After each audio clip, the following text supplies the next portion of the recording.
to identify the control loops, you need to look for the controllers. And the controllers most often are squares inside cycles with the last letter as C, C of controllers.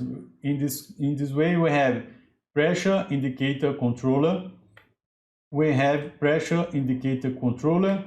In this kind of controller, it's different from the both previous one because now we have an override control loop. It means that depending on the signal of the PIC 254A or depending of the signal of the PIC 251 or of the HIC 251, the PY will send the information for the control valve that in this case is responsible for the recirculation of the reciprocating compressor.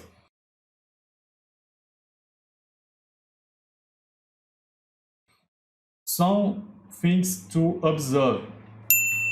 At the suction of the compressor, we have a pressure transmitter. As I told you, we need to have a measurement element. In this case, it's a pressure transmitter, and we need to send the signal for the PLC that is represented by this square and circle with information within. In this case, we have the alarm for high pressure, we have alarm for low pressure, and we have a symbol here for the permissive conditions. If one condition is not achieved, the compressor is not able to start.